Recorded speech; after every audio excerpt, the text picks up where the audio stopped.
First paper के कुछ papers question.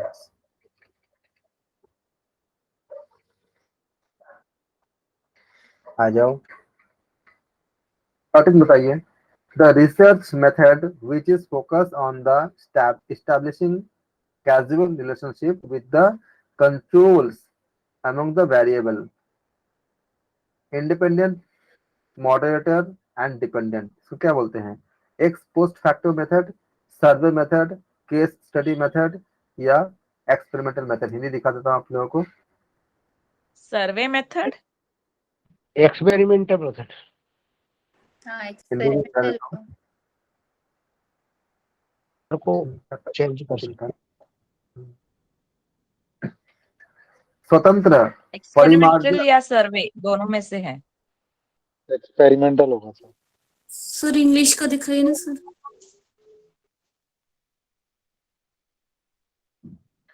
The research method which is focuses on the establishing casual relationship, मतलब क्या कारण दिखाता है, कारण वजह क्या है? Casual relationship with control among the variable. तो आप देखते हो कि वर्ड क्या है, कंट्रोल है, वेरिएबल है, तो ये कहाँ आती है? Independent, moderator and dependent is called. Experimental method उसी में आती है ना।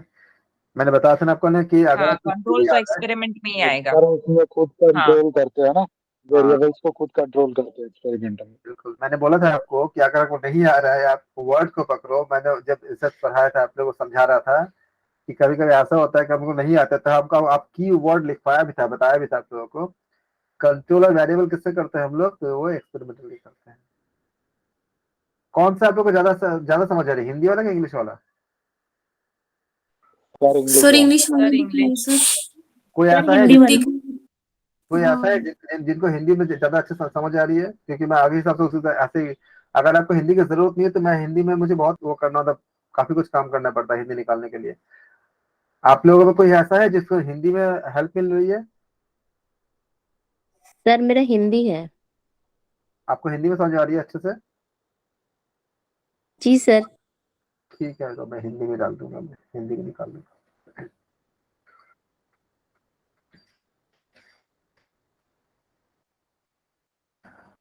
हाँ, आपको थोड़ी सी मैं इसको छोटा कर देता हूँ क्योंकि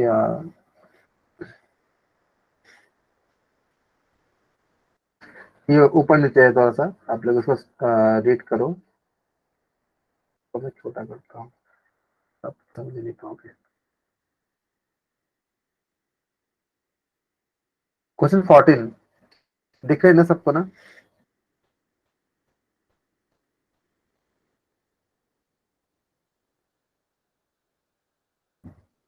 अब ठीक है। What are the characteristic feature of the quantitative research paradigm? It is a hypothetical deductive, पहला बताया गया है। दूसरा, it is focused on natural settings। Third क्या है? It lays stress on generation to the population characteristics। चौथा क्या है? It emphasizes numeric data from a large number of people। और पांचवा क्या है? It says that no literature review plays a minor role but justify the problems। Hindi में आपको पढ़ा देता हूँ आपको क्वेश्चन नंबर। मुझे डी लग रहा है, मुझे डी लग रहा है। बताता हूँ। मात्रात्मक शोध के बारे में पूछा गया इसमें, हिंदी में जो आप लोग कर रहे हो या जो वीडियो में देखोगे उसको मैं बता दे रहा हूँ। मात्रात्मक शोध प्रतिमान की अभिलाक्षणिक विशेषताएं क्या होती है? यह परिकल्पना निगमात्मक यह परिकल्पना निगमनात्मक है। यह प्राकृतिक परिवेश पर केंद्रित है। यह जनसंख्या अभिलक्षण के सामान्यीकरण को बल प्रदान करता है। यह लोगों की बड़ी संख्या से प्राप्त संख्यात्मक आंकड़ों पर बल देता है। और भी है, साहित्य समीक्षा, यह इसमें दिखाता है आप लोगों को। ई पार्ट में डी तक यहाँ था ना, यहाँ पे देखो, यहाँ ई पार्ट है। ई पार्ट में बताया गया इसमें कि साहित्य समीक्षा रखना गौण भूमिका निभाता है किंतु समस्या को न्याय संगत बनाता है। अब आपको बतानी है, जिन्होंने हिंदी में देख रहे हैं, जो लोग हिंदी में एक बार देख लीजिए, कि मैं इंग्लिश में जाऊंगा। इन पांचों में से ऑप्शन आपका एबीसीडी यहाँ पे है, केवल ए सी डी सही है पहला ऑप्शन। दूसरा ऑप्शन क्या है, केवल एबीसी सही है। सी ऑप्शन क्या है, बीसीडी सही है। और डी ऑप्शन क्या है, सी डी ई सही है। और डी है मेरे हिसाब से। आपको अच्छा, यहाँ पे कूट है क्या? हाँ कूट से बतानी है। सर इंग्लिश हाँ का कूट दिखा है। दीजिए। ऑप्शन इंग्लिश बता दीजिए। ये इंग्लिश वाला है।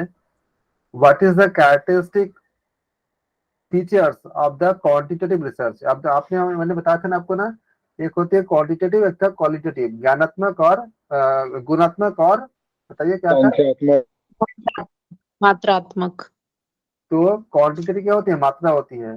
तो मात्रात्मक शोध की क्या क्या विशेषताएं थी।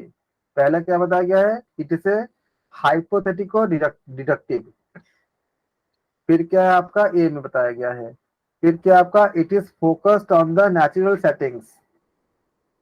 बी में, सी में क्या है, it stress on the generation to the population of characteristic. आप अगर की वर्ड को याद रखे हो तो आप फटाफट निकाल लोगे। It emphasizes numeric data from a large number of the people। तो सर सी और डी तो करेक्ट है सर। एसीडी सी सर, और डी तो एसीडी। करेक्ट है सर। ए होगा ऑप्शन ए। हाँ सर, ACD होगा, क्योंकि ई तो होगा ही नहीं, क्योंकि लिटरेचर रिव्यू आता ही नहीं है उसमें। और सर स्टैटिस्टिकल भी नहीं आता है ना इसमें। स्टैटिक का न्यूमेरिक आता है इसमें। ठीक है, तो कौन सा सही होगा बोलो। सर ऑप्शन ए होना चाहिए। कोई और है जो ऑप्शन ए के अलावा कुछ बोल रहे हैं।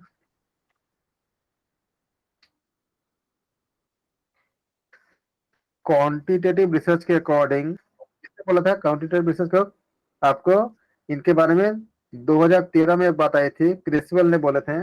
नाम लिख देता हूं मैं, अगर क्रिसवेल अगर नाम आ जाए एग्जाम में, CRESWELL, ये उनका नाम था। 2013 में बताया गया था। इन्होंने बोला था कि क्वांटिटेटिव रिसर्च क्या होती है, ये आपका अटेम्प्ट करता है, किसी आपका क्वांटिफाई करता है, कलेक्ट और एनालिसिस करता है किसका, न्यूमेरिकल डेटा का। ये फोकस करता है किसी आपका जो भी आपको लिंक दिया जाएगा उसमें से आपका स्मॉलर नंबर ऑफ एट्रीब्यूट, जितने भी केसेस है सारे केसेस के साथ। ये पोस्ट पॉजिटिविस्ट वर्ल्ड वाइड आपका जो एक्सपेरिमेंटल जो डिजाइन होती है उसके साथ करता है, कनेक्ट करता है। ये आपका प्रिटेस्ट करता है आपका ये पोस्टर्स जो मीनिंग ऑफ जो एटीट्यूड था आपका उसके ऊपर। और इस हिसाब से अगर बोले तो रिसर्चर क्या करता है, वो टेस्ट करता है जो थियोरी होती है उसको एक स्पेसिफाइंग करता है, उसको जो हाइपोथेसिस है उसको आपका उसके बारे में काम करता है, उसमें वो डेटा को कलेक्ट करता है। फिर उसको उस डेटा को देख करके देखता है कि जो हाइपोथेसिस बनाया गया है वो उसके सपोर्ट करता है या उसको आपका मतलब वो एक्सेप्ट करता है कि डिनाई करता है, जो उनका हाइपोथेसिस है उसको सपोर्ट करता है कि डिनाई करता है। तो क्वांटिटेटिव रिसर्च क्या होती है, जनरली क्या होती है आपका, ये क्लोजली आपका एफिलिएटेड होती है किसके साथ, जो आइडिया होती है, जो आइडियाज के साथ, खासकर क्या होती है साइंटिफिक मेथड के वो करते हैं। जो साइंटिफिक जो मेथड बताई हमें जो डिफाइन की गई है उसके साथ वो उसका अपने आप को जोड़ता है। इसमें क्या क्या होती है, पहली काम ये होती है कि ये जनरेशन करती है किसका, मॉडल का, थ्योरीज का, हाइपोथेसिस का, जो हमें जो दिया गया है। फिर क्या करता है, ये डेवलपमेंट करता है किसका, इंस्ट्रूमेंट का, और जिस मेथड से हमें मेजरमेंट करने के लिए दिया गया है। जैसे मान लो अगर मुझे ये बताया गया कि स्ट्रेस लेवल को किसी को मेजर करनी है, तो स्ट्रेस लेवल को हम मेजर करने के लिए जो हमें जो वेल डिफाइंड जो इक्विपमेंट्स दिए गए हैं उसके आधार पर हम काम करेंगे, जो एक आपका न्यूमेरिक की तरह काम करेगा। इसी तरह से जो आपका ये एक्सपेरिमेंटल और कंट्रोल, मतलब हम जानते हैं कि जैसे हम लोग जो एक्सपेरिमेंटल जो शोध करते हैं, प्रयोगात्मक शोध जो करते हैं, एक्सपेरिमेंटल कंट्रोल और मैनिपुलेशन ऑफ वेरिएबल, इस पे भी ये काम करता है। फिर आपका एम्पेरिकल डेटा को कलेक्ट करता है। फिर आपका जो मॉडलिंग हम जो करते हैं उसका हम डेटा को एनालिसिस करते हैं। ये सारा काम इसमें होती है। और भी बहुत सारी चीजें इसमें हम देखते हैं इसमें कि डेटा जो है वो आपका नंबर के फॉर्म में होना चाहिए, जैसे आपका स्टैटिस्टिक्स हो, इसको आप अरेंज कर सकते हैं टेबल के फॉर्म में, चार्ट के फॉर्म में, फिर आपका फिगर्स के फॉर्म में, और कोई नॉन टेक्सटुअल फॉर्म में हम इसको हम दिखा सकते हो। इसमें हम रिसर्चर जो होते हैं उसमें क्या करता है, टूल्स का इस्तेमाल करता है, उसको क्वेश्चन आवर करता है, कुछ कंप्यूटर सॉफ्टवेयर का भी इस्तेमाल करता है ताकि वो न्यूमेरिक डेटा को ले सकता है। अब हम इतने सारे जो हमने इसको समराइज किया, जब एक्सप्लेन किया, इसके आधार पर क्या होना चाहिए आपको बताइए, बताइए कौन कौन से होंगे। न्यूमेरिक तो होना ही होना है। सर ए और डी तो कंपलसरी चाहिए, तो ए और डी वाले चूज करे तो ऑप्शन ए आता ऑप्शन है। करेक्ट है। तो हम क्या बोल रहे थे बार आपको कि दो बातें बताई थी, wrong answer elimination method apply करो या करेक्ट आंसर का इंक्लूजन मेथड अप्लाई करो। कि जो एक ऑप्शन आंसर न्यूमेरिक यहाँ पे है, तो न्यूमेरिक होना ही होना है, इसको इंक्लूड करो, और जो नहीं होना है उसको एक्सक्लूड करो। तो अपने आप अगर आपको नहीं भी आता है, डाउट भी होगा, तो भी आप सही आंसर तक पहुंच जाओगे। ओके, सबको तो क्लियर हो गया मेरे ख्याल से। आप लोगों ने सही आंसर दे भी दिया था, केवल वीडियो में देखने वाले लोगों के लिए हमने इसको एक्सप्लेन कर दिया अच्छे से ज्यादा। और अब हम करेंगे क्वेश्चन नंबर 15 क्या बताया गया है, what is the usual sequence of steps in the scientific method. वैज्ञानिक विधि से जब हम शोध करते हैं तो उसका मेथड क्या होती है। Hypothesis making bye identifying the variables, felt need which is creating the problem set, identifying the difficulty and problem statement formulation, data analysis and interpretation, collections of data using appropriate research tool। अब इसके बाद आपको ये पांचों बात आपको बता दी गई है, फिर आपको इसमें से चुनाव करनी है। एक बार मैं हिंदी दिखा देता हूँ। सर बी ऑप्शन है, बी फॉर बॉय। बी आएगा। बी है। यस सर, बी आएगा। कितने जल्दी आपने ऐसा किया, अभी आपने पकड़ लिया सब चीजों को। कि इसी को बता रहा था कि रॉन्ग आंसर को एलिमिनेट करके और चीजों को पकड़ के बहुत अच्छा कर दिया आप लोग, वेरी वेरी गुड। हिंदी में बता देता हूँ, वैज्ञानिक पद्धति के प्रयोग में सामान्य क्रम क्या होती है, चरों की पहचान द्वारा संकल्पना बनाना, अनुभूत आवश्यकता जो समस्या को उत्पन्न कर रही है, बी स्टेटमेंट। सी वाला, कठिनाई और समस्या प्रतिपादन को चिन्हित करना। डी, प्रदत्त विश्लेषण और भाष्य। ई, समुचित शोध उपकरणों के प्रयोग द्वारा प्रदत्त संग्रहण। हिंदी में जो कर रहे हो, हिंदी वाले में कोई मुझे आंसर दे, क्या होगा। सर डी है आंसर तो। हाँ जी, तो क्या हो जाएगा आपका आंसर, बी हो जाएगा। बताओ बी क्यों होगा, कोई बताओ, समझाओ। सर पहले हमको इन्होंने बताया जो बी वाला ऑप्शन, बी वाला मतलब तो इसमें बी वाला सीक्वेंस वाइज, तो हमको पहले की प्रॉब्लम क्यों क्रिएट हो रहा है उसके लिए हम ये करेंगे कि हमको क्यों जरूरत पड़ रही की प्रॉब्लम जो है उसका ये करने की। फिर उसके बाद है कि identifying the difficulties and problem statement formulation, उसके बाद हम ये करेंगे। और उसके बाद हाइपोथेसिस हमको बनाना है वेरिएबल के साथ जो भी है। फिर उसके बाद डाटा कलेक्शन और उसका एनालिसिस हम करेंगे, इंटरप्रिटेशन करेंगे उसका, और फिर उसके लिए डिफरेंट टूल्स से ही है ना डी। नहीं, पहले कलेक्शन करेंगे और फिर उस पर एनालिसिस एंड इंटरप्रिटेशन करेंगे हम लोग। यहाँ मैं स्टेप बता देता हूँ, कुछ स्टेप्स है जिन्होंने अभी वीडियो को जो पहले के चीजों को लेक्चर नहीं अटेंड किए हैं रिसर्च के, तो मैं बता देता हूँ कि होता क्या है इसमें। पहले स्टेप हम करते हैं formulation of research problems. Research की जो समस्या है उसको हम पहले फॉर्मुलेशन करते हैं। स्टेप 2 में क्या करते हैं, प्रिपेयरिंग रिसर्च डिजाइन, हम उसको प्रिपेयर करते हैं कि रिसर्च डिजाइन कैसे होगा। थर्ड में क्या करते हैं, डेवलपमेंट करते हैं डेटा कलेक्शन इंस्ट्रूमेंट को, क्योंकि उसमें रिसर्च इंस्ट्रूमेंट कौन कौन से अप्लाई करते होंगे। हाइपोथेसिस उसी में हो गया जो पहले अब बताया था आपको।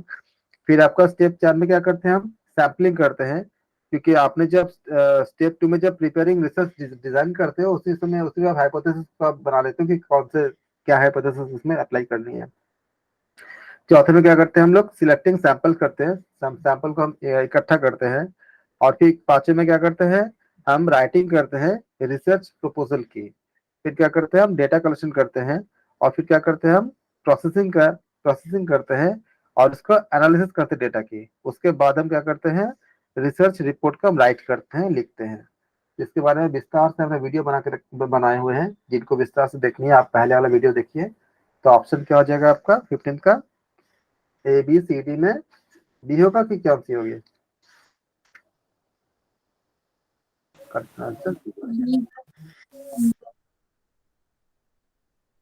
सारे लोग तो अच्छे कर रहे हैं, पहले से बहुत अच्छे कर रहे हैं। पहले से मैंने बोला था ना कि 2-3 पेपर हो जाएगा तब तो अच्छे करने लगोगे, देखो अच्छे कर रहे हो ना, इसीलिए बोला था। आपकी वजह से ही कर रही हूँ। अरे नहीं, वैसे तो आप लोग खुद हो, आप मेहनत करते हो, मैं तो खाली माध्यम हूँ खाली। In communication interpretation of the message depends on, पहला ऑप्शन क्या है? The contacts. दूसरा क्या है? Transmission speed. तीसरा क्या है? Associated noise. चौथा क्या है? Channel efficiency. इसको हिंदी में दिखा देता हूं मैं। सर ए होना चाहिए ऑप्शन। ऑप्शन नहीं होगा, ओके। संचार में संदेश की व्याख्या किस पर निर्भर करती है? संचार में संदेश की व्याख्या किस पर निर्भर करती है? पहला क्या है? संदर्भ। फिर क्या है? संचारण गति। फिर क्या है? संबंध शोर। फिर क्या है? चैनल क्षमता। हिंदी में मुझे भी कभी कभी इसको वर्ड सर को समझ, संदर्भ ही होना। हाँ सर इसमें वर्ड नहीं समझ आ रहा। हाँ, हिंदी में ना ऐसे शब्द होते हैं ना कि मुझे भी बहुत ध्यान से देखना पड़ता है कि उसका मतलब क्या है, बहुत मतलब गहरी गहरी मतलब होता है हिंदी में। तो द कम्युनिकेशन इंटरप्रिटेशन, कॉन्टेक्स्ट ही होगा सर, हाँ जी, क्योंकि कम्युनिक ट्रांसमिशन स्पीड अलग हो गया, एसोसिएटेड नॉइज तो बिल्कुल डिफरेंट हो गया, और जी एफिशिएंसी का भी कोई लेना देना नहीं है इससे। जी बी सी डी आउट है सर, इसलिए ए। हाँ, आप ऐसे भी कर सकते हो कि बीसीडी जो है आउट है। मैं ऐसे बोल देता हूँ आपको सर कि क्योंकि इनका मतलब तो बहुत इजीली समझ में आ रहा है ना, कॉन्टेक्स्ट तो नहीं भी पढ़ा हो तो चलेगा, लेकिन ट्रांसमिशन स्पीड तो बिल्कुल अलग हो गया, बिल्कुल नॉइज का इससे कोई लेना देना ही नहीं है, एफिशिएंसी का तो वो तो चैनल पे डिपेंड करता है। बिल्कुल कॉन्टेक्स्ट के ऊपर बिल्कुल सही आंसर है, लेकिन मैं इसको थोड़ा सा व्याख्या कर देता हूँ कि कम्युनिकेशन क्या जो होती है आपका हमेशा एक कॉन्टेक्स्ट के साथ ही होती है। इसके लिए जिन्होंने इसमें बात किए थे उनका नाम था बैटसन, BATESON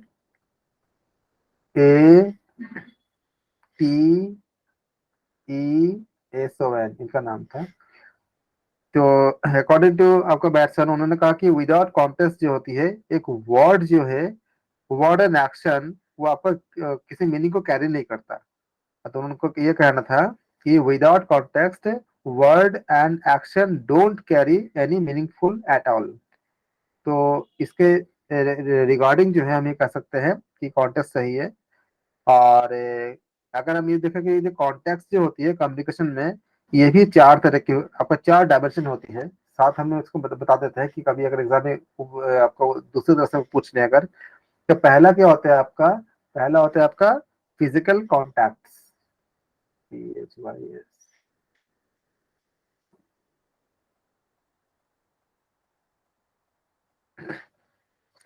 फिजिकल कॉन्टेक्ट क्या होती है? ये रेफर करता है एक आपका मतलब प्लेस को जहाँ पे कम्युनिकेशन इत्यादि आपको हम करते हैं। जैसे आपका पब्लिक हो गया, कॉन्फ्रेंसिंग रूम हो गया, क्लासरूम हो गया, इन सब जगह पे उसको इसको कहते हैं हम फिजिकल कॉन्टेक्ट। हम जाते हैं, जाकर के हम फिजिकली जाकर के हम उससे सुनते हैं। दूसरा क्या होती है आपका? बताइए कोई, दूसरा क्या होगा? Social contacts. ये क्या होती है आपका? सोशल कॉन्टेक्स्ट में मेनली आपका जो है एक रोल होती है, स्टेटस होती है, आपका संबंध होती है, मतलब रिलेशनशिप होती है। किसके साथ? सेंडर और रिसीवर के साथ।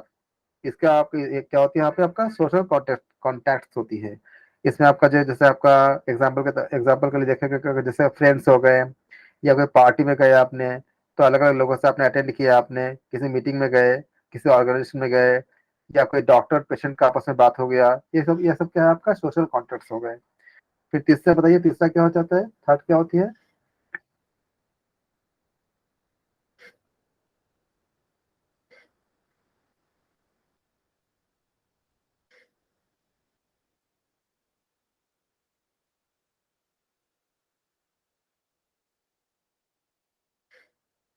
Psychological contacts. ये क्या करता है आपका? ये आपका एनवायरनमेंट को देता है, मतलब पर्टिकुलरली जैसे मनोवैज्ञानिक रूप से जो हम देखते हैं उसको कैरेक्टराइज करता है, इसको फॉर्मेलिटी या इनफॉर्मली करते हैं। कोई आपका मान लें कि जैसे हमने किसी को दोस्त बना लिया या अनफ्रेंड कर दिया, जैसे फेसबुक में होती है। ये सारे आपका जो होती है आपका साइकोलॉजिकल कॉन्टैक्ट होती है मानविक रूप से। इन सब का भी बहुत रोल होती है। जब हम किसी को साइकोलॉजिकली हमें अगर फेथ होता है तो हमें काफी सारी चीजें शेयर करता है, अनऑफिशियली भी है, और ऐसे भी चीजें हमें बहुत सी चीजें हम जान पाते हैं। और तीसरा चौथा क्या होगा आपका, बताइए चौथा क्या होगा? Temporal contact. नाम इसलिए बता दिया कि ये हाल ही का पेपर था, हो सकता है इनमें से अगले बार में कुछ आ जाए। ये क्या करता है ये रेफर करता है कोई टाइम फैक्टर्स को कम्युनिकेशन में। जैसे कि मान लीजिए कि किस समय किस दिन हम कम्युनिकेशन करेंगे। जैसे मैंने बोला कि कल हम 8 बजे से लेकर, नहीं कल कितना टाइम बोला मैंने, 9 से बोला ना, कल का टाइम बोला मैंने 9 से 9 to 11:30। 11:30। हाँ, तो ये मैंने पहले क्या किया, हमने टाइम को हमने एक बार हमने सबको कंफर्म कर दिया। इसी तरह से हमने इसको कहते हैं कि ये रेफर करता है कि टाइम फैक्टर के साथ कम्युनिकेशन होता है। जैसे कि किस समय किस दिन में कम्युनिकेशन होनी है। जैसे मान लीजिए हम बोलते कि मॉर्निंग में हम ऐसे इस तरह के हम किसी नॉर्मली क्या करते हैं, हम सुबह सुबह से उठ के हम क्या भजन कीर्तन करते हैं। तो स्पिरिचुअल टॉक के लिए क्या होती है आपका सुबह का समय होती है। उसी तरह से डे टाइम में अलग अलग समय में हम लोग अलग अलग, जैसे प्रोफेशनल काम करते हैं, या हम जानते हैं कि 9 बजे हमें ऑफिस जानी है, 9 बजे के बाद जो कॉन्टैक्ट होंगे क्या वो आपका टाइम बाउंडेशन हो गया ना, इसलिए हम कहते हैं इसको ये आपका टेम्पोरल कॉन्टैक्ट होती है। इसी तरह से सुबह सुबह उठ के हम योगा करेंगे तो का क्या हुआ, एक आपका टाइम हो गया, इसको कहते हैं टेम्पोरल कॉन्टैक्ट कहते हैं। तो अगर इसके रिगार्डिंग कोई क्वेश्चन आ जाएगा तो आप इसको कर पाओगे। 4 तरह के इसके कॉन्टैक्ट होते हैं। ये सब बातें आप लोगों को नया था कि आप लोगों को पहले से पता था जो भी बताया? नहीं पता था सर, कम्युनिकेशन What- हुआ ही नहीं सर। कॉन्टैक्ट और वो दूसरा वाला पता था, तीसरा चौथा नहीं पता था। which of the टेम्पोरल तो बहुत, टेम्पोरल वर्ड टाइम से बाउंड है, मुझे नहीं पता था।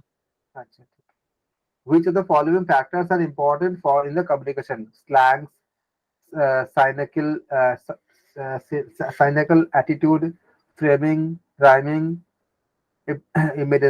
immediacy. इसको हिंदी देखते हैं, आप देख लो इसमें। निम्न में से कौन सा कारक, निम्नलिखित कारकों में से कौन सा संचार के लिए महत्वपूर्ण है? अपभाषा, इमीडिएसी, तत्कालिकता, हाँ, देशी अभिवृत्ति, संरचना, प्राथमिक लेपन, तत्कालिकता। मुझे भी पढ़ने में बहुत ध्यान से पढ़ने पड़ते हैं।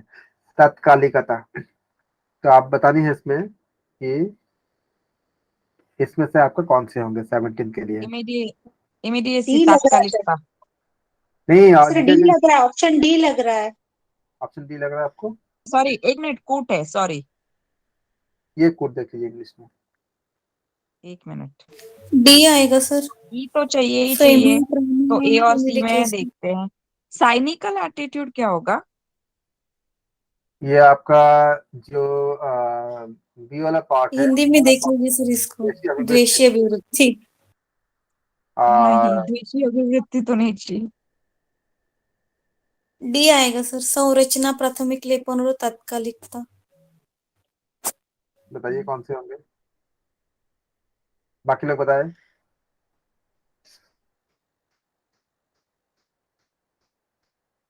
अच्छा चलो, ए हो सकता है क्या? ए में क्या बताया आपका? अपभाषा, किसी के सर, साथ फ्रेमिंग और इमीडिएसी चाहिए, ठीक है, ए बताओ, ए होगा? संरचना और तात्कालिकता चाहिए। ये नहीं है सर, ये अभी अपभाषा तो होगा ही नहीं। हाँ, तो फिर ए जहाँ पे काट दो, किसमें कट गया है? ये कट गया, और कहीं पे है ये कट गया, तो ए और सी कट गया। अब बताओ क्या बचा? आपका बी और डी बचा। स्लैंग मीन्स बताना सर, स्लैंग को थोड़ा सा सर, स्लैंग को थोड़ा सा एक्सप्लेन सर कर दीजिए। अपभाषा जिसको नहीं भाषा। होता, जो हम लोग जो गाली गलौज इत्यादि जो हम लोग अच्छा जी जी जी।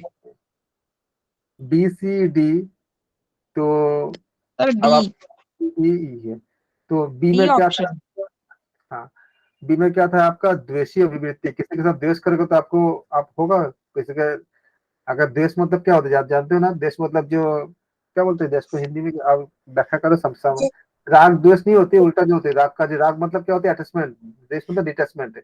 तो किसी को जेलसी, जेलसी सर, द्वेष का, जेलसी बोलेंगे। जेल से तो थोड़ा हटके है। द्वेष मतलब क्या होता जेलेसी नहीं, नहीं चाहिए, नहीं चाहिए वाली वृत्ति।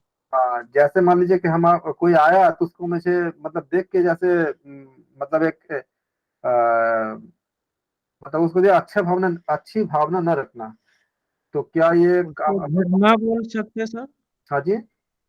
घृणा घृणा। घृणा शब्द थोड़ा सा ज्यादा हाइटनेस हो जाएगा, मैं घृणा शब्द का इस्तेमाल नहीं करना चाहता था, लेकिन घृणा शब्द भी नहीं आएगा। जैसे नहीं होता कि हम उसको पसंद ही नहीं करते हैं, एकदम पूरा द्वेष करते हैं, तो घृणा द्वेष काफी हद तक मैच करते हैं, लेकिन हम रिकॉर्डेड में बोल रहे हैं तो हम घृणा शब्द का इस्तेमाल नहीं कर रहे थे, लेकिन उसका करीब करीब पहुंचता है। द्वेष मतलब जिसके लिए हम अच्छा फील नहीं रखते हैं, आप इस तरह सर का। वो अपना पातंजलि योग सूत्र का है ना, दुखानुशयी द्वेष। हाँ, उसके साथ उसमें मैच करता है कि आपका दुख से जहाँ पे द्वेष होती है वहाँ पे दुख होती है ना इसमें। तो क्या हो जाएगा आपका, क्या बी सही होगा? बी कहीं पे होगा? हमें डी राग और नहीं, द्वेष, अगर डी हम में आएगा। योग के हिसाब से देखें तो राग और द्वेष से हमें विरक्त रहना है। राग यानी चाहिए चाहिए चाहिए वाली वृत्ति, और द्वेष वाले यानी ये चीज नहीं चाहिए नहीं चाहिए नहीं चाहिए वाली वृत्ति।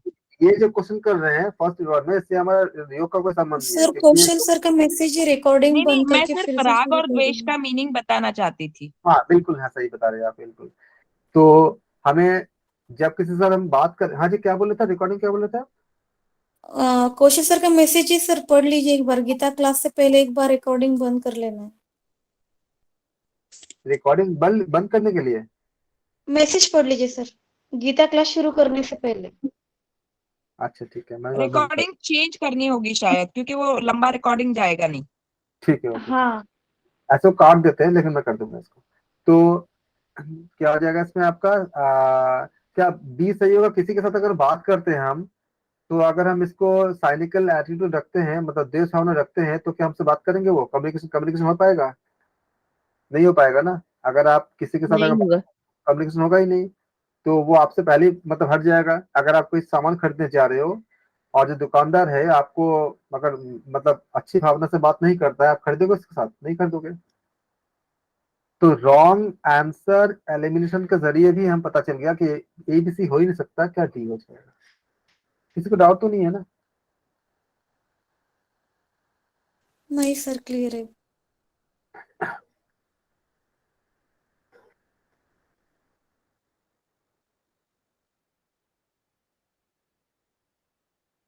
फोर्टीन 18 कीजिए। The sequence of cultural institutional institutions in communication is family, school, religion, mass media। Hindi दिखा देता हूँ, 18 नंबर था।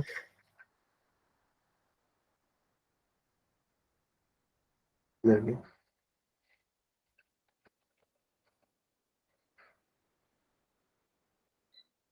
संचार के सांस्कृतिक संस्थानों का क्रम क्या है? परिवार, विद्यालय, धर्म, जन संचार का माध्यम। ABCD है, यह कूट है, इस कूट से अपन चुननी है।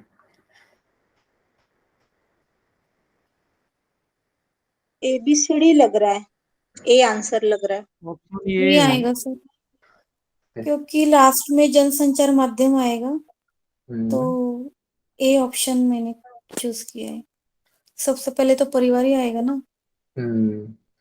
आप ए के अलावा और कोई है जो ए के अलावा कुछ कुछ बोलना चाह रहे हैं? No sir. सबको नहीं ये लग सर, रहा ABCD लग रहा है।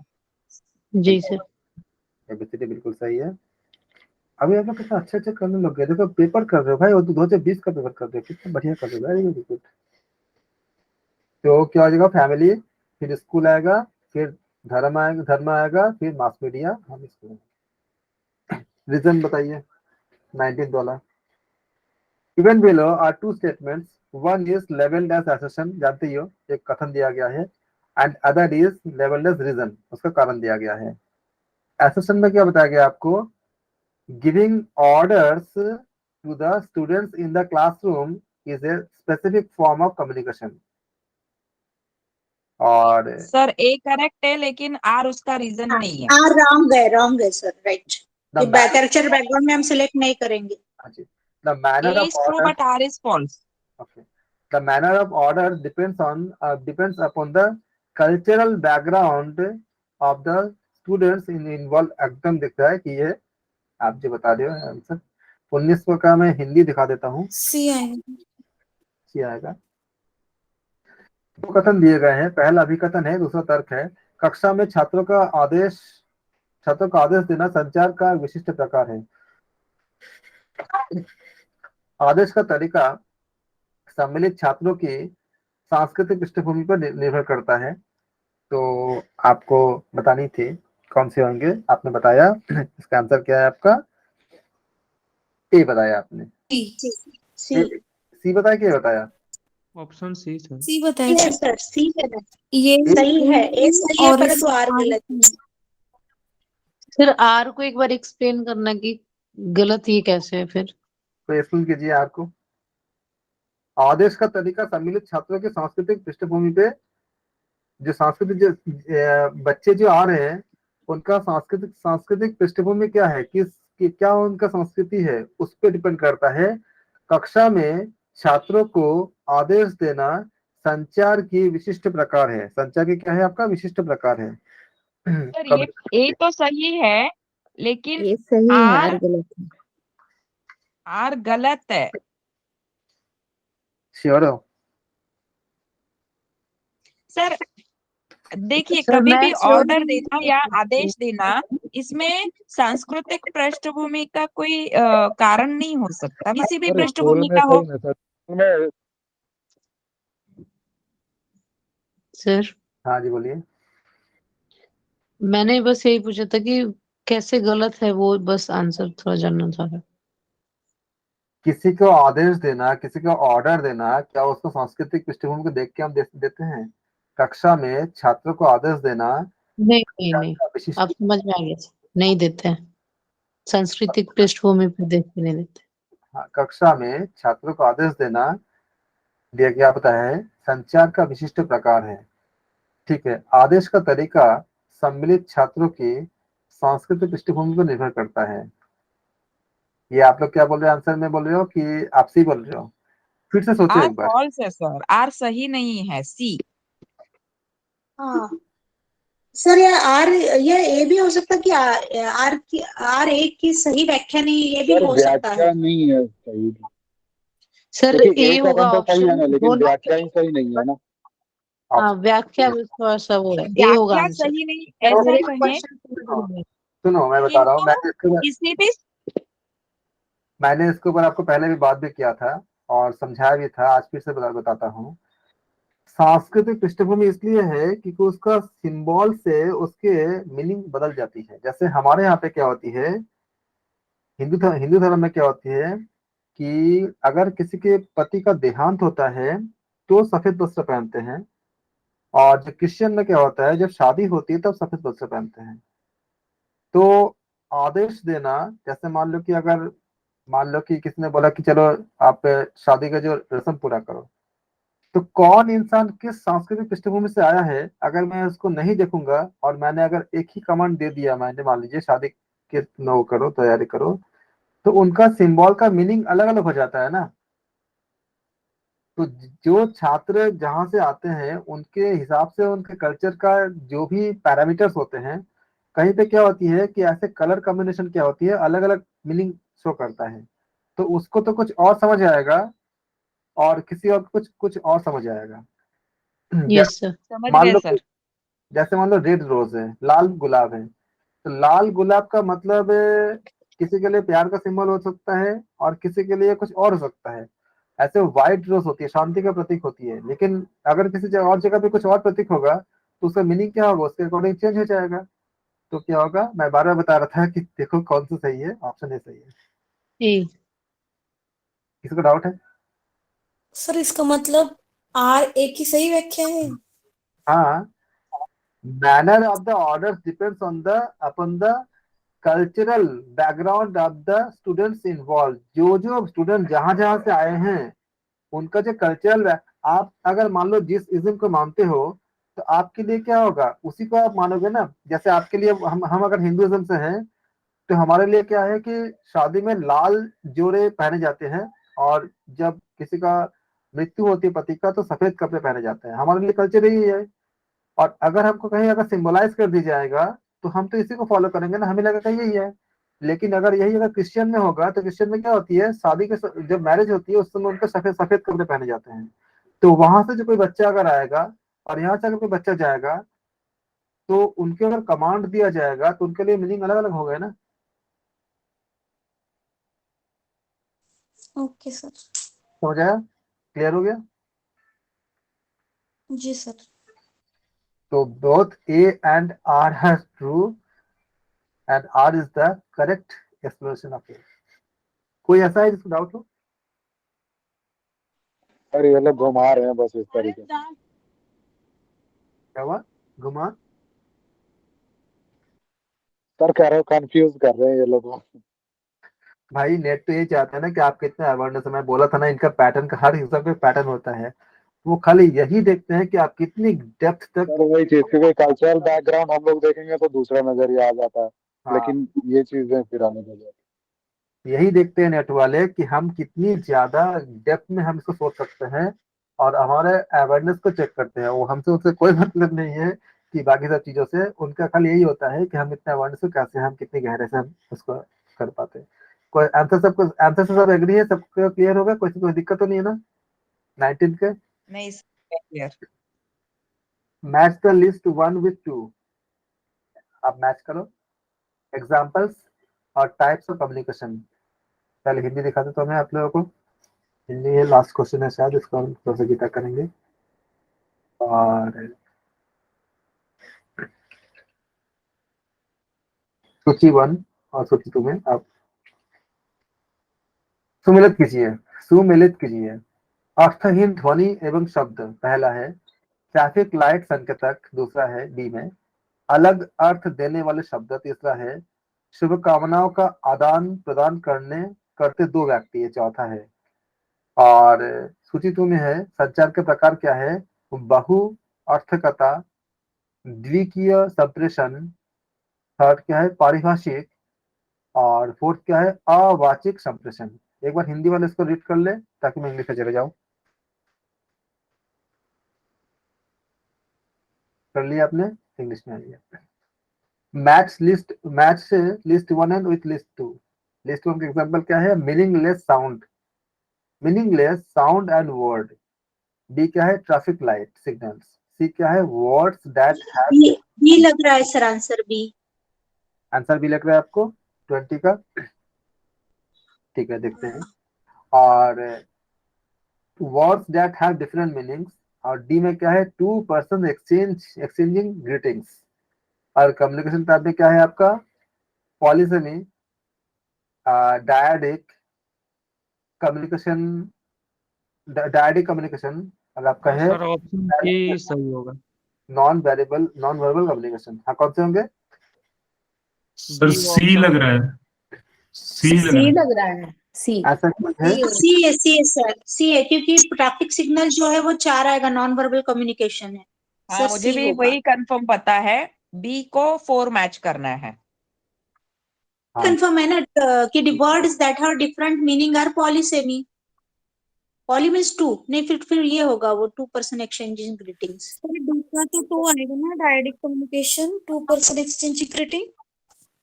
पॉलीसेमी मतलब क्या होती है, वर्ड हो सी। गया, पिक्चर हो गया, सिंबल हो गया, ये सब का डिफरेंट मीनिंग होती है डिफरेंट डिफरेंट ऑकेशन में या सर्कमस्टेंसेस में। ये पर्टिकुलर फ्रेम करता है फ्रेम जैसे बातें करने के लिए, इसको हम कहते हैं, इसको कहते हैं पॉलीसेमी कहते हैं। कम्युनिकेशन जैसे आपका स्कॉलर हो गया, फिलोसोफर्स हो गया, ये आपका जो है आपका पॉलीसेमी में आपको हम इसको काउंट करते हैं।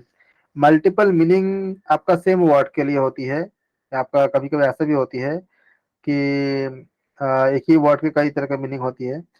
यहाँ तक कि आपका जो आप जानते भी हो कि इनके जो फैक्ट्स होते हैं सेम वर्ड होते हैं, और ऐसे कई कई शब्द में हिंदी में भी ऐसे कई शब्द होते हैं जिसमें एक से ज्यादा मीनिंग होते हैं। तो ये आपका टर्म्स को हम जान करके फिर इसका इंपॉर्टेंस को देख करके हम देखते हैं कि कौन सा किस जगह पे कॉन्वर्सेशन के लिए कहाँ पे क्या अप्लाई करने होंगे। तो आप ये देखो इसमें कि आप लोग सी बोल रहे हो ना, अगर सी बोलते हो ऑप्शन में तो कोई एक बात बताओ क्यों आपने सी बोला। अगर आपने पहले ऑप्शन को चेक कर लिया तो आपका आंसर मिल जाएगा, क्योंकि पहले सब कुछ अलग अलग है। ए के साथ सर 1। पहला नहीं, कंफर्म हमें बी पता है कि ट्रैफिक लाइट जो है नॉन वर्बल कम्युनिकेशन है। ही ऑप्शन सही हो। तो बी क्या आपका नॉन वर्बल होगा, तो आपने कौन सा पा गया आपने, नॉन वर्बल का 4 दिया हुआ है, सर सी। और ट्रैफिक कौन सा दिया है, बी। तो इसके साथ ये बन गया आपका, तो क्या होगा, सी हो गया। बहुत सही निकाल दिया पूरा आप लोगों ने, आंसर सी ही है। ऐसा कोई है? एक ही चीज पता ही था, ट्रैफिक लाइट बस। हाँ। तो इसको हम कहते हैं रॉन्ग आंसर एलिमिनेशन। ने क्या किया, आपको आंसर तक पूरा पहुंचा दिया। भले ही आप बाकी सब मैच करा लो। थर्ड क्या बोला है आपका, word that have different meaning. अभी आपको बात ही कर रहे थे इसमें कि आपका जो वर्ड जो है वो अगर डिफरेंट मीनिंग देता है, किसके साथ जाएगा, या ये आपका word that have different meaning, इसके साथ ही जाएगा। पैरालिस्टिक। हाँ। फिर आपका फोर्थ बता दिया आपने। फिर फर्स्ट क्या, सी क्या है आपका, सी के साथ है different word can have. Sir paralinguistic को एक बार एक्सप्लेन नहीं करना नहीं है। सॉरी, हाँ, तो पैरालिंग्विस्टिक तो फर्स्ट में आएगा ना, मीनिंगलेस साउंड एंड हाँ, वर्ड। ये तो पॉलिसेमी होगा, पॉलीसेमी सी आएगा वाला। डिफरेंट मीनिंग का। हाँ, मैंने वही बोला ना, पॉलिसी नहीं बोला, पर ये उन्होंने बोला, मीना जी ने बोला वो। हाँ, ठीक ठीक। तो आपका ये सी के साथ आपका फर्स्ट हो जाएगा, सी के साथ आपका फर्स्ट हो जाएगा ये भी समझा रहा था कि आपको डिफरेंट मैंने पता है, वर्ड्स हो गया, जेस्चर हो गया, सिंबल्स हो गया, सब कुछ बाकी एक बचा है आपका। तो ग्रीटिंग्स अगर एक्सचेंज करते हैं, तो ये आपका जो डायरेक्ट कम्युनिकेशन का हिंदी शब्द क्या है? इसको अगर एग्जैक्ट हिंदी लेना चाहोगे तो ये आपका द्वितीय संप्रेषण, मतलब डुअल मीनिंग जिसे कहते हैं हम लोग। अच्छा, ये आपका जो है नहीं, कौन सा बोला, शुभकामनाओं का आदान प्रदान है ना, इसलिए पूछा। ये बोल रहे हैं आप, पर्सन एक्सचेंजिंग ग्रीटिंग है सर। ये थर्ड वाला बोल रहे हैं आप? डायडिक। नहीं, नहीं, दो पर्सन जो ग्रीटिंग का एक्सचेंज कर रहे हैं ना, वो चीज। नहीं, ग्रीटिंग का जो एक्सचेंज कर रहे हैं तो आपका हो गया, आप जब ग्रीटिंग देते हो तो क्या होती है, किसी के साथ अगर आपको मेल मिलाप करते हो, मतलब कोई ग्रीटिंग देते हो, तो उसके साथ क्या बनती है, सोचो। ये आपको होती है ग्रीटिंग के साथ डायरेक्ट कम्युनिकेशन। आप बोलते नहीं हो, लेकिन खाली आप ऐसे कम्युनिकेशन करते हो उसमें। सेकंड वाला पार्ट जो होती है, आपने किसी को द्वितीय संप्रेषण, आपने ग्रीटिंग दिया, किसको दिया, किसी एक इंसान को दोगे, सबको तो एक साथ नहीं दोगे नॉर्मली। ये तो भी क्या, सर, ये भी एक हिंट है। यहाँ पे दो व्यक्ति बोला है और यहाँ पे द्वितीय संप्रेषण है, दो दो। ये हाँ, भी ये भी। मैच करके देख सकते हैं हम। तो जैसे आपने मान लो कि किसी न्यू ईयर में गए, किसी को आपने ग्रीटिंग दे दिया, तो किसी एक इंसान को दोगे, तो ये आपका शुभकामनाओं का आदान प्रदान, तो ये आपका हो गया द्वितीय संप्रेषण। तो एग्जैक्टली क्या आपने सही आंसर किया। सर मुझे एक क्वेश्चन पूछना है सर, कि मैंने नेट का अभी तक पेपर दिया नहीं है, फर्स्ट टाइम में अभी हूँ सर। तो मुझे समझ में आ रहा, आंसर ये वर्टिकल देखना है कि हॉरिजॉन्टल देखना है? सिली क्वेश्चन है पर मुझे समझ में नहीं आ रहा सर।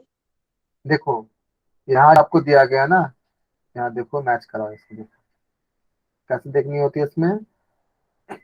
ए में क्या है, ए के साथ क्या दिखाया गया, ए वन, तो ए आपको वन यहाँ से देखना है, और ये यहाँ से देखना है, क्या नहीं ये नहीं सर, एक मिनट सर, एक मिनट में क्या सर, ये ABCD हॉरिजॉन्टल भी दिए हैं, वर्टिकल भी दिए, तो आंसर फाइंड करते हुए मुझे कौन से करना है? बी के लिए क्या होगा आपका, बी के जब देखोगे ऑप्शन में, कैपिटल ए के साथ कैपिटल वाले ऑप्शन है ना। हॉरिजॉन्टल जा रहा है, ए के साथ आपको ये जा रही है, ये हॉरिजॉन्टली। सी के लिए होगे तो ये हॉरिजॉन्टल जा जाएगा, और डी के लिए जाओगे तो ये हॉरिजॉन्टली। मतलब क्या होगा, अगर आपने सी सही बोला तो ए के साथ थर्ड हो जाएगा, डी के साथ फोर्थ हो जाएगा, सी के साथ फर्स्ट हो जाएगा, और डी के साथ सेकंड हो जाएगा, मतलब ये हॉरिजॉन्टली जाएगा। अच्छा, ऐसे देखना है सर। मैं फॉन्ट भी देख रही थी, जैसे कि मैच द फॉलोइंग में छोटा स्मॉल ABCD में है, वो ऊपर है, और 1 2 3 4 नीचे है, तो वो मैच, कैपिटल ABCD नहीं है। तो हम मैच कर रहे हैं स्मॉल ए को, हम किसके साथ मैच कर रहे हैं, 1 के साथ, 2 के साथ, 3 के साथ, के 4 के साथ। ये ऐसे जाती है, इस तरह से जाती है। इसके साथ अगर लेते हो तो ए थर्ड हो जाएगा, बी फोर्थ हो जाएगा, सी फर्स्ट हो जाएगा, डी सेकंड हो जाएगा, अगर आप सी ऑप्शन लेते हो तो। जी जी। तो हम थोड़ा सा रिकॉर्डिंग का, हम सर ने कहा कि इसको दोबारा करने के लिए, तो दोबारा कर देता हूँ, स्टॉप करना है।